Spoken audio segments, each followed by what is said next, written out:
Hey guys, the second half of the 2.4 story just released just a few days ago. So with that, I thought it'd be a good idea to catch up with Amanda Rischel, the voice of, the English voice of Cartethyia and Fleur-de-Lis, to find out what she thinks about the continuation of her story, as well as what she thinks about now that her character has become fully playable in Wuthering Waves. Just a warning that there will be mild spoilers for the story of both 2.2 and 2.4.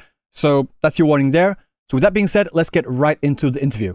Thank you so much for agreeing to this second interview. Again, this is your second time, but just in case there are any first timers watching, could you please introduce yourself for everyone listening? Yes, of course. My name is Amanda Rischel. I'm a voice actor, and I'm most well known for being the voice of Cartethyia and Fleur-de-Lis in the English version of Wuthering Waves. Wonderful, thank you. And since the last time we spoke, could you describe what has happened since we last saw Cartethyia in 2.2? Yes, so I mean, I think a lot of this has happened off screen, actually, but my understanding is that after coming out of this tower that she'd been in for 20 years, she had some much needed rest and relaxation, just a bit of time to acclimatize herself with actually being out and being, whole again. Like she merges with Fleur-de-Lis at the end of 2.2 and now they're kind of one person again. So I think, just navigating that, I think would be so tricky for anyone. So I imagine that she spent some time just kind of figuring all that out. And I think in the Midnight podcast, I think she talks about going back to Town, her hometown. Oh, there's my old house. It stands there, now abandoned. And I think that's really sweet that she got a chance to finally go home. And, it's bittersweet because obviously things have changed in 20 years.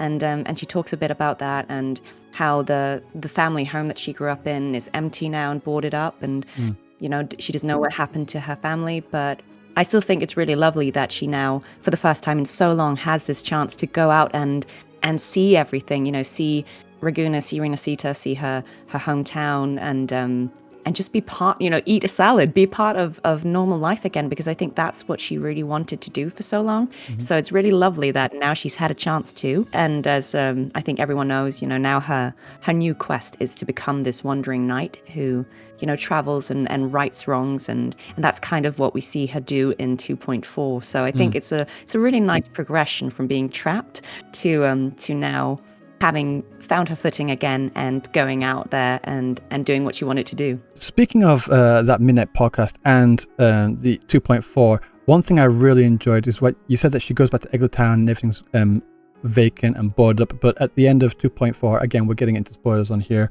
that she does end up again seeing the people that were her parents at that point, that had the memories in there.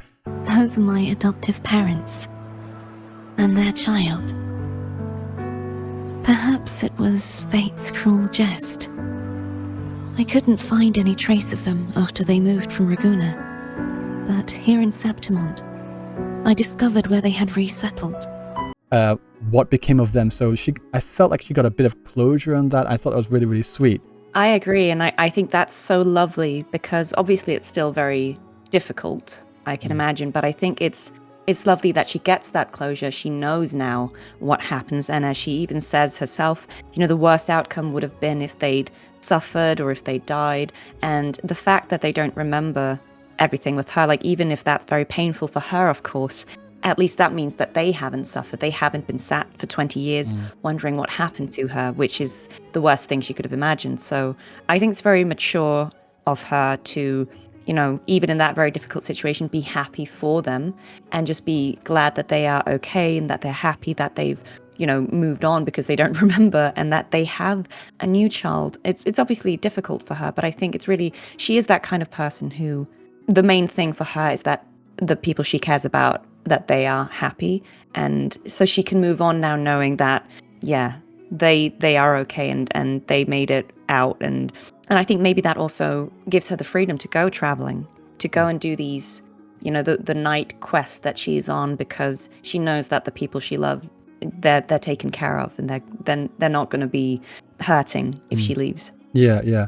And just to wind it back to 2.2, like on her quest to be a knight as well, we see in some of the cutscenes that were like uploaded to YouTube where we see her use this power that she now has of being Fleur-de-Lis, or like, I don't know if she still calls herself Fleur-de-Lis in that other form, or she still calls herself Cartethyia. Yeah, it's a tricky one because I think she has a voice line where she talks about, becoming Fleur-de-Lis or Yeah. changing into Fleur-de-Lis's form. And I think, even though at the end of 2.2 she says, you can just call me Cartethyia now, Exactly, because she is one person, right?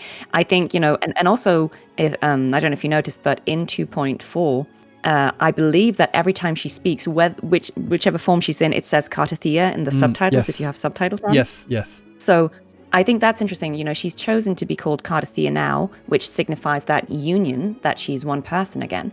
But I think you can still talk about like Cartethyia and Fleur-de-Lis aspects of her, because obviously she does change the visual appearance. And I think they still, to an extent, even if she's whole, I think they just represent different sides of her personality. There's a lot of overlap, and I think in 2.4 we see how much overlap there actually is, and they're not as extreme opposites as they were in 2.2. They are becoming more and more similar, but I still think Cartethyia maybe represents the more innocent and hopeful and optimistic and playful aspects of her, the thing that was left mostly unscathed by the Threnodian. Those qualities still remain in her, whereas I think the Fleur-de-Lis aspect of her is the side of her that vividly remembers and went through the trauma and has that maturity, and that she's the survivor in a way. So I think it's no different to having a person who has gone through something extreme, and at times that lived experience will come back up and be very present in how they see and interact with the world, but there will also be parts of them that are sort of untouched by that trauma, and that so I think it's really beautiful to see both sides of her. She is someone who survived and persevered, and she didn't lose all the beautiful aspects of herself. They were still saved and contained because she split herself. Yeah. So I think, you could, some people might see it as, oh, she split the weaker aspects of herself, like the vulnerability, the emotion, the hope, the optimism, the insecurity. But I think you could see it as she split the parts of herself that she couldn't bear to lose. So they would be saved, Interesting. And that's why now, coming back to herself, we see a Cartethyia who is becoming more confident, and a Fleur-de-Lis who's becoming more, not soft, but like, I think finding more peace, and also being gentler in her approach. I think what's really lovely about 2.4 is this is the first time we see Fleur-de-Lis interacting with other characters in ways that aren't, very combative. In 2.2, we only see her, putting up that final battle facade, whereas now we get to see her interact with characters like Lupa in a way that shows that emotional maturity that she has. So even if she's tall and imposing and has a powerful voice, she can also have softer moments. And I think that's just really beautiful that we get to see how she always had that in her as well. Yeah. And that goes into my next question. Like the first time we meet Fleur-de-Lis, she was very much more of like being in like the antagonistic type role, like being, the final battle of 2.2. What was it like going back to that character now that she's more in a protagonist type role? I think it's a really interesting question, because I know that the character, obviously the way the information is presented in 2.2, which is really cleverly done, you do kind of meet her in a way that feels antagonistic, because she's prepared to fight you even though you're there to save her. And I think what's so clever is, obviously in hindsight we learn that was sort of strategic, and she was never Rover's enemy, really. It was just her way of defeating the Threnodian. Like, she needed Rover to defeat her, to end the Threnodian, and that was sort of the plan. But I think having that kind of knowledge, obviously as a voice actor, I never saw her or played her as a true antagonist. It was more, I think the way I approached that scene was she needs Rover to do this because it's the only way out, and so there can't be anything, that makes Rover hesitate. There can be no mitigating circumstances. It has to be very simple. And, that's why she keeps just saying, come to me, mighty God killer, you're too weak, end me or I will end you. She is, I think, saying a lot of this because she needs Rover to do what they're there to do. And there can be no, because Rover is a good person, right, at heart, and they would want to save her. And that can't be an option in her mind, certainly. But I think now I'm just so happy that we get to see the softer sides of Fleur-de-Lis, because I think even in those cutscenes in 2.2, like the one that plays after after the final battle, we get this flashback to Fleur-de-Lis's headspace before the battle, and we see her resistance towards the Threnodian. And I think if people listen to that, she isn't actually that much different from Cartethyia. She's just slightly older, but, there is still that, she is still standing up for what's right. She isn't cold. She is just determined. And I think now we're getting to see that again, that I think some people say Fleur-de-Lis is a cold person. I disagree personally. I don't see her that way. I think she's a person who is, she doesn't appreciate anyone who is abusing the innocent. She even says, if divinity takes up arms against the innocent, I will.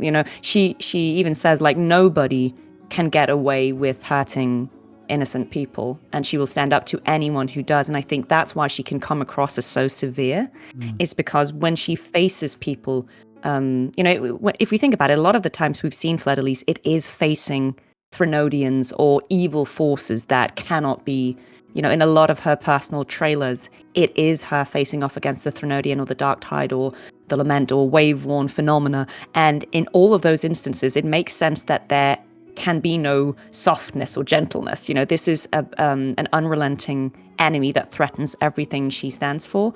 And of course, she has to meet it with everything she has. But now in 2.4, we get to see the true, the whole character, right? And that care that she has for other people, even if she isn't as, openly friendly as Cartethyia maybe is. She has real care and empathy for Lupa's situation in 2.4.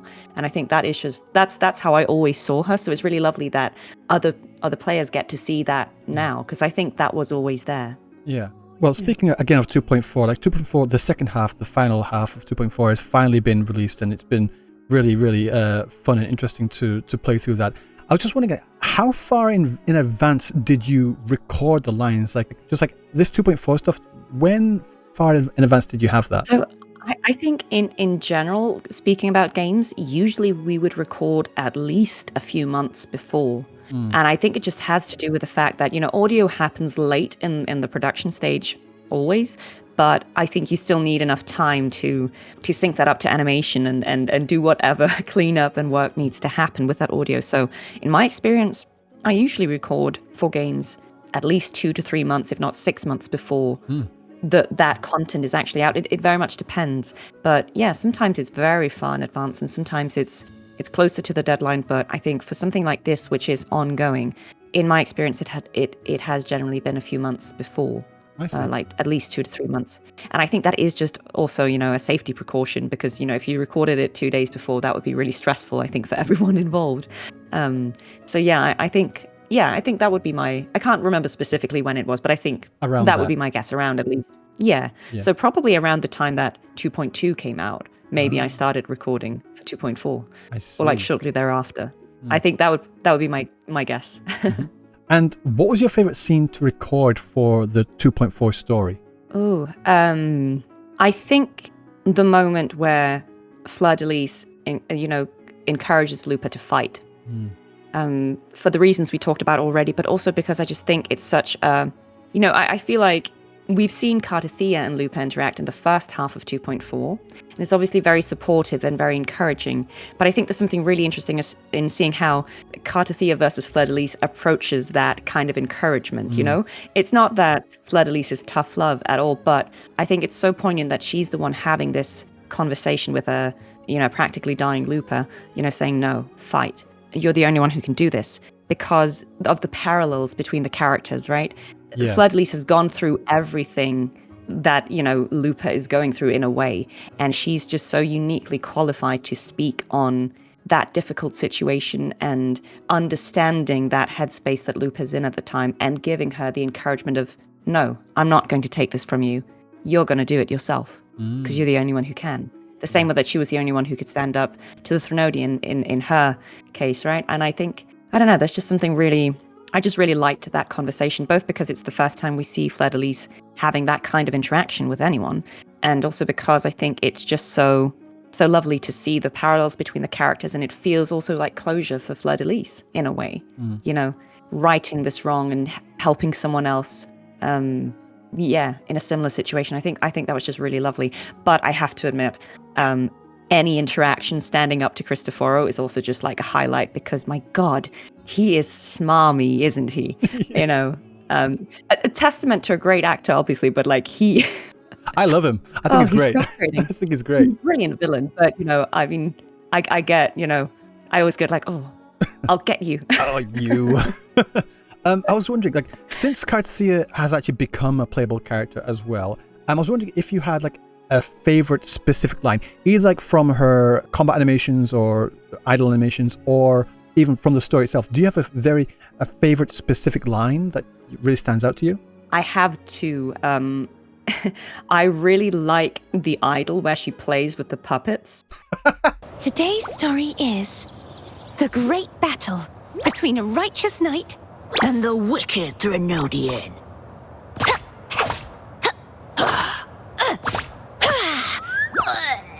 And the victor is Cartethyia the knight.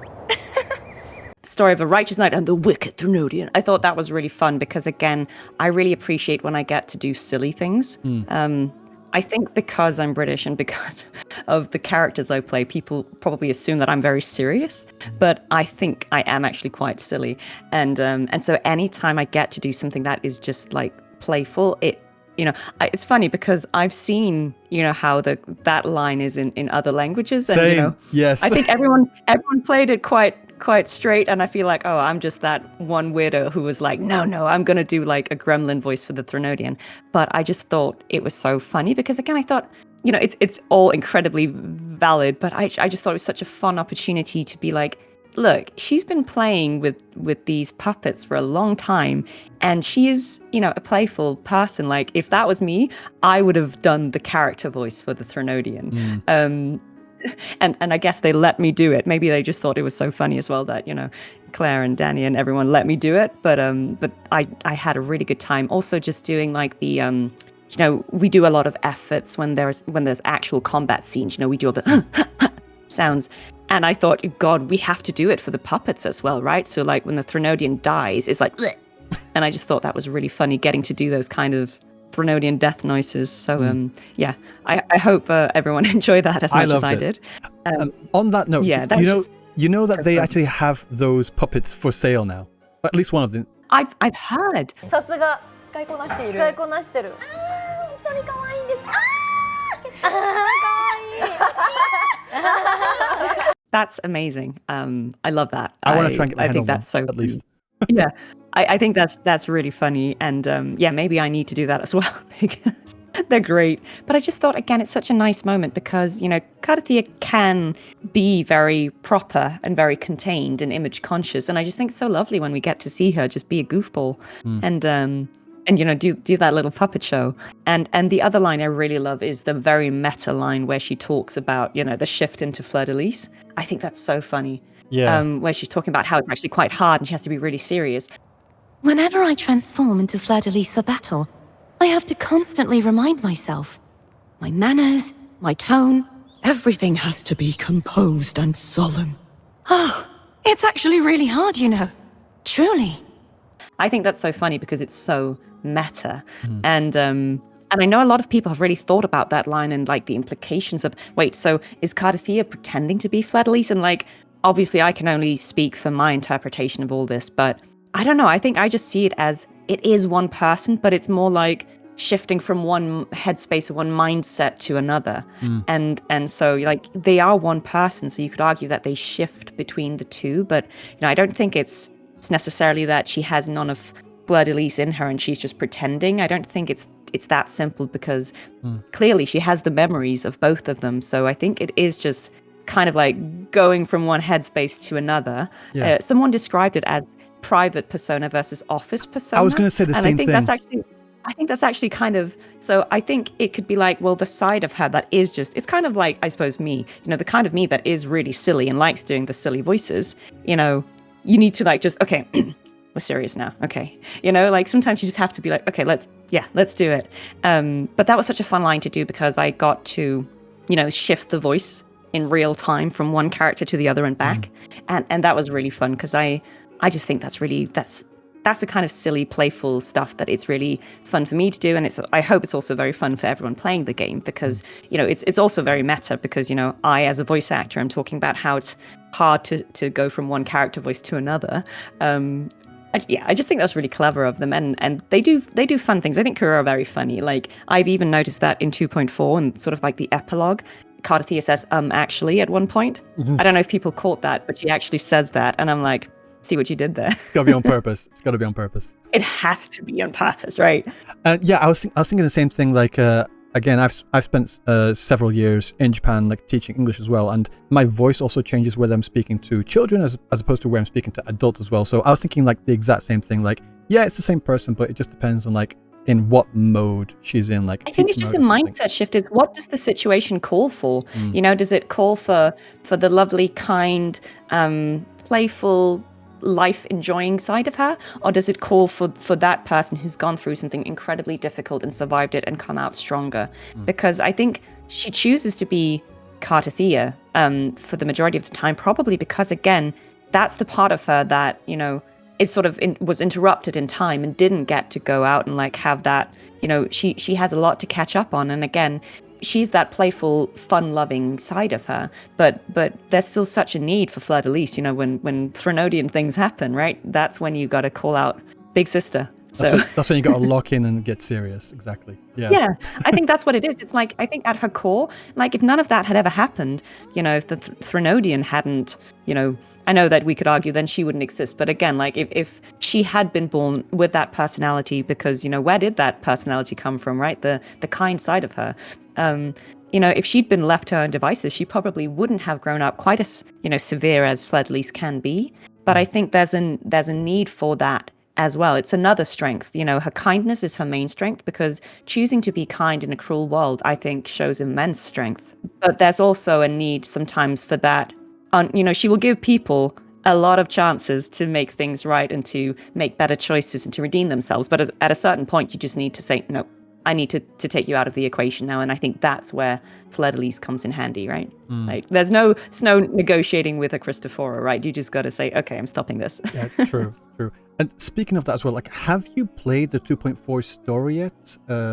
No, I'm going to be live streaming that in an hour and a half. So, I mean, I will be playing that today. So I'm aware that there is a bit, going on with that, and like multiple, I don't know whether the right word is timelines or storylines. Yeah. But I'm very intrigued to kind of explore for myself later today what that is actually about. Like, I understand that you need to wrap your head around it a bit, but I'm very excited to find out, and hopefully it will all make sense by the end of it, and I'll be like, okay, I get it. Because again, you could argue the 2.2 storyline was complex, and I think a lot of people needed to just like unpack that afterwards and be like, wait, so who did what? Because there were so many characters who had these very long plans, right? Like, everything the Sentinel was doing, everything Cantarella was doing, everything fleur-de-lis, like they were long plans. They weren't just spur of the moment things. They were very meticulous attempts at, I guess, tricking the Threnodian.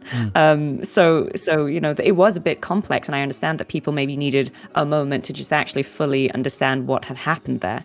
And I really enjoyed kind of working my way through it as I was playing the game and streaming it. So I hope that I'll be able to follow it and pick it up this time again. But I think every time I've played so far, I've been really impressed with the story and the complexity of it, because this is a free game, and they're giving us cinema here and really interesting stories. It's not just like, oh, something's evil, let's go and stop it. It's like, there's some really good stories.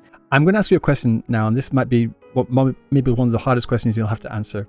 Between Cartethyia and fleur-de-lis, which one is your favorite? You got to choose one. Honestly, I think at this point it has become almost impossible to answer, because they are one person now. I really like, I think I relate to fleur-de-lis a lot.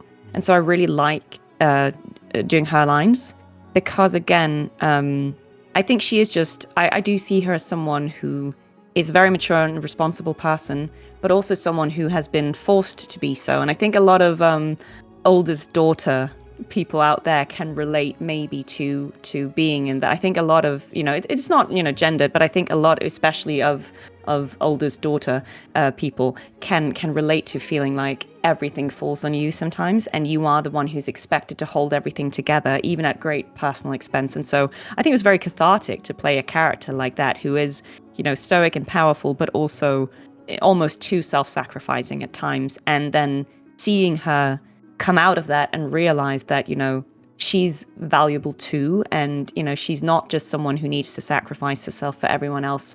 She can ask for help. There are people who want to help her and support her.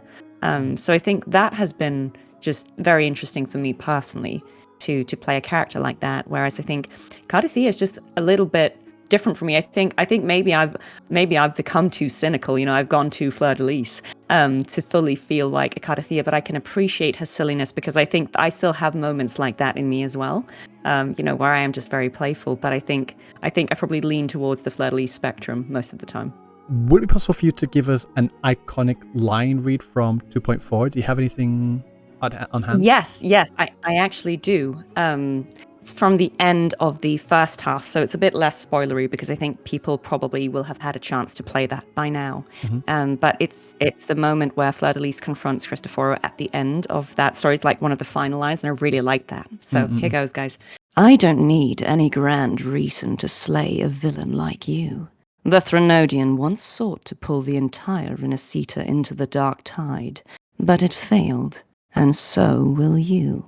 What I really like about that line, apart from it being cool, is we're so used to hearing Fleur-de-Lis yell, right? Because she's powerful and she has these epic lines, like oceans bow before me, furious tide. Like she has these epic, powerful, projected lines, and she could have yelled at him, but she doesn't. And I think that's actually scarier. It is, yeah. Like, so she doesn't it's need like that to. very calm rage of like, no, I'm going to stop you. I think that's kind of like, ooh. It's like, so I quite enjoyed that. Yeah, it's like whenever someone's angry at you, like someone's like shouting at you, like, yeah, Skip, but when someone's like, just like a quiet, cold rage, that's a lot scarier, so I definitely understand that. And I almost felt like this is the angriest we've seen her. Because like, I think, the powerful yelling is just, it's very defiant. It's like, I will stop you.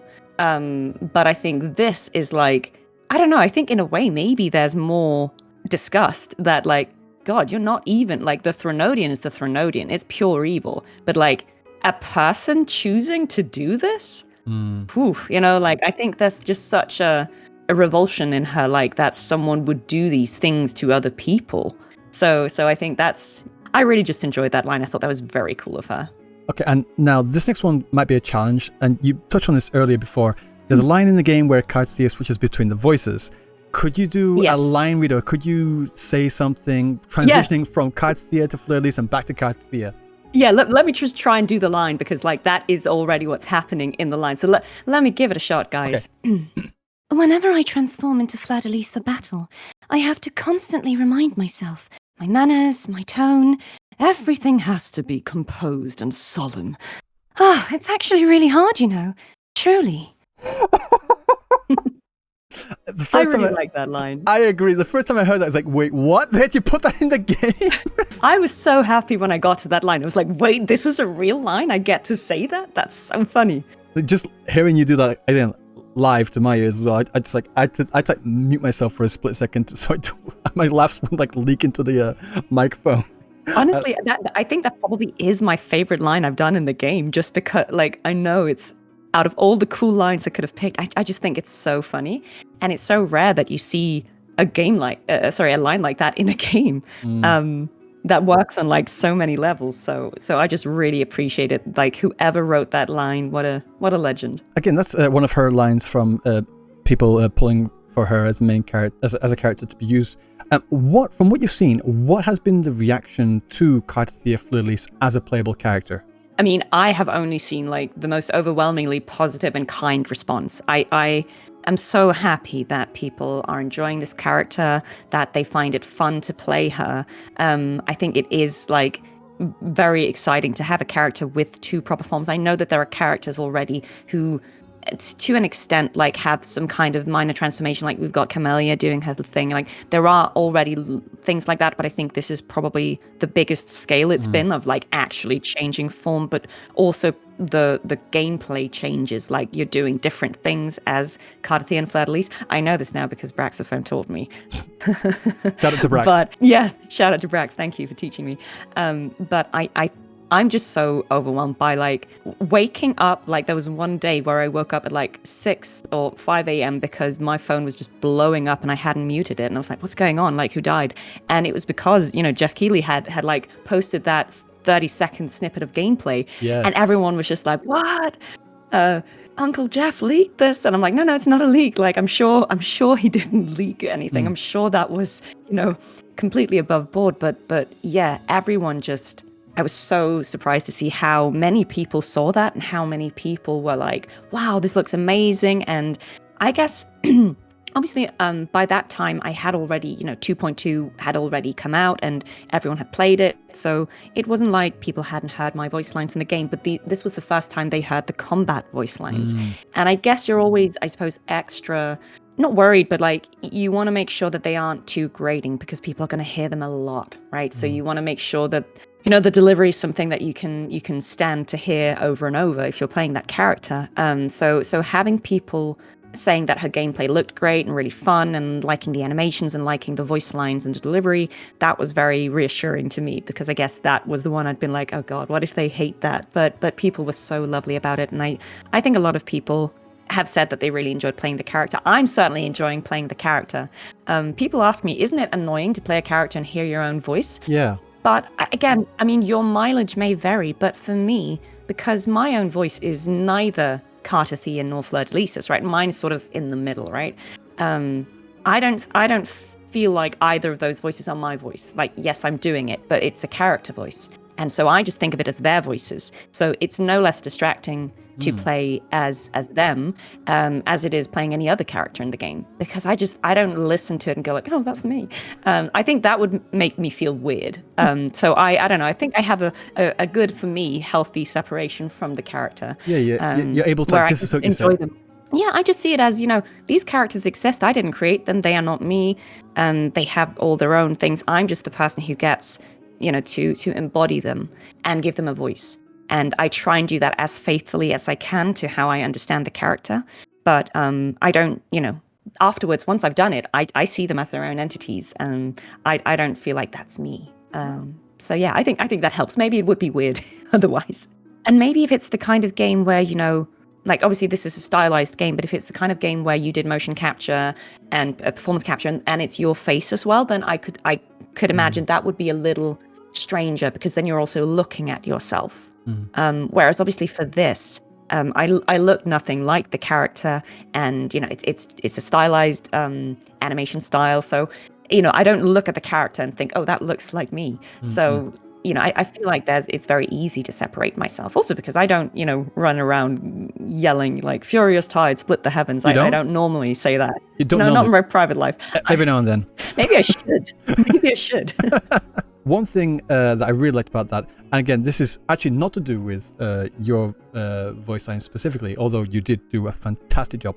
One thing I really liked about her ult animation is the bell, like the death knell type bell as well. That was just so damn very cool. Yeah. Sounding the death knell. My blade. Purge all evil. I think there's so much that goes into this, game that has nothing to do with like everything we do as voice actors. It's heightened by the sound design, by the animations, by the editing. There's so much that makes it. If Fleur-de-Lis seems epic, it's it's not just my performance. Like I'm part of it, but it is elevated tenfold by everything that's happening around. If you just heard those voice lines in isolation, it wouldn't be as cool. Like I'll admit that. So I'm just so grateful for everyone who made me look good. But speaking about the fan reaction as well, I was wondering if you could share some of your favorite Cartethyia Fleur-de-Lis fan art that you've seen. There has been so many beautiful pieces. Like it's very hard to narrow it down because like everything I've seen has been amazing, and I'm so impressed with everyone. I don't know if I've said this before actually to anyone, but I was really interested in becoming an animator when I was a teenager. Like for a long time, I actually very seriously considered becoming I wanted to be a character designer specifically, so like very focused on the design of character, like a character animator. And I ultimately didn't for a variety of reasons, but I just always appreciate character design and animation a lot. And so it was just it's always just crazy seeing other people's art, because I stopped drawing like 20 years ago. Like I was fairly decent at the time, but I stopped doing it, and I feel like sometimes I regret not continuing. So I'm so impressed by seeing everyone else's art. But some of the pieces I really, really loved, shared them with you. There's one artist called JVN who does these amazing, they're digital paintings, I think, but they almost look like oil paintings. They do. So beautiful. And they've done this whole series of all the Wuthering Waves characters, I think, at this point.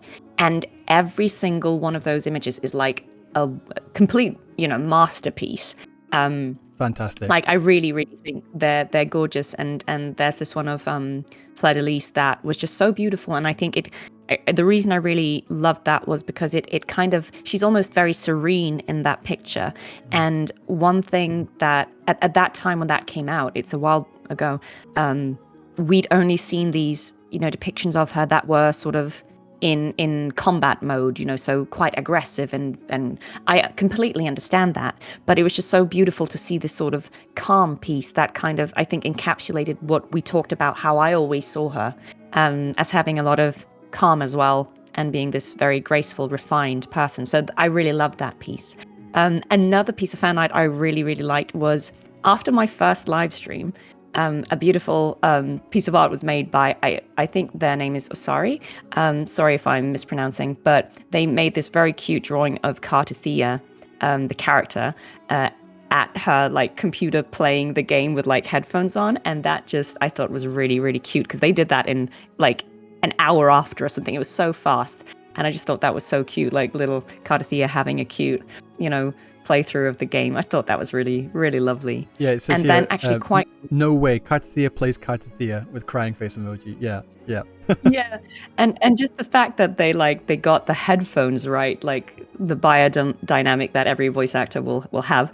I just thought that was so cute, and again, like playing it on an old computer. There were a lot of like memes during my stream about my computer was fairly old, so like it was a little rough at times. And I just thought that was such another fun way of the community coming together, and like in a kind way, like memeing my old PC and naming it PC Kun, and like cheering on PC Kun to make it through the Fleur de Lis battle. That was so funny. So I thought it was really lovely to see that piece of work.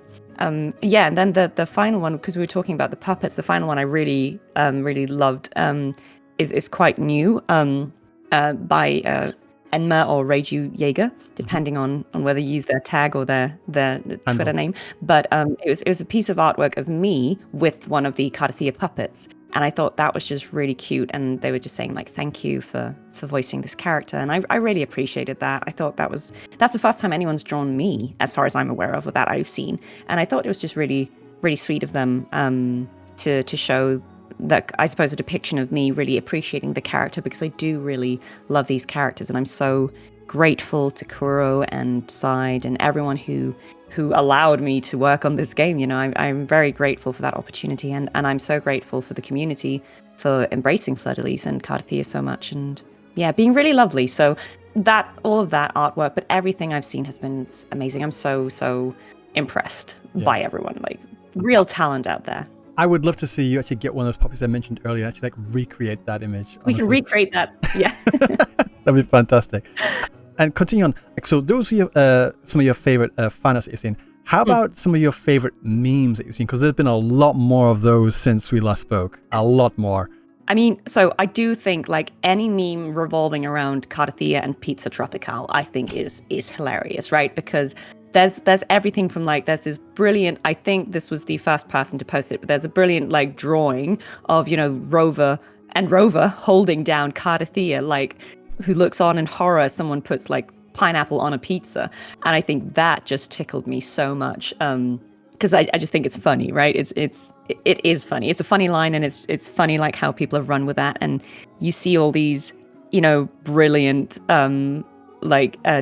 David Johnson Kim makes these recipes, right, where he recreates recipes from the game, and he made both Laura salad and pizza tropicale, and like just the way everyone's kind of in on this joke of like, oh, he's in danger now, Cartethyia is going to come for him, or fleur-de-lis's, and I just think it's so funny, like how everyone's just like running with this gag now. I saw your reply to that when he posted it on Twitter, like just a picture of Fleur like looking in disgust, like, ugh. It just made me laugh. Well, that's the thing. I mean, we're all in on the joke at this point, right? Like, I mean, I feel like now I have to, because so what happened was one of my friends made, like, he recreated that recipe and he made the Laura salad and was like, you know, because we were going to have lunch and he was like, oh, surprise, I made lunch and it was the Laura salad. And I was just like, okay. And it was the actual recipe and it was actually very, very good. So I feel like now I have to, you know, for fair comparison, I need to try the real recipe and make a pizza tropical. I can't make it as well as he did because like David has like a pizza oven or like, you know, a proper setup. I'm like, who's the chef? Like musician and chef, like cosplayer. How do you have the time, bro? But so impressive. I need to try and make the pizza, although I know mine won't come out as nice. But I won't like deduct points for that. I will just trust that the real thing would have been amazing. But I need to try it because I feel like for science at this point. For science. Yeah, we kind of have to.